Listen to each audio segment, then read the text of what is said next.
Hello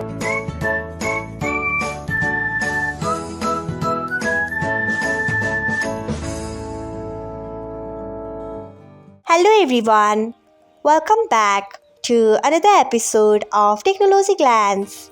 Today, in this video, I am going to guide you through how you can turn off restricted mode on YouTube Music.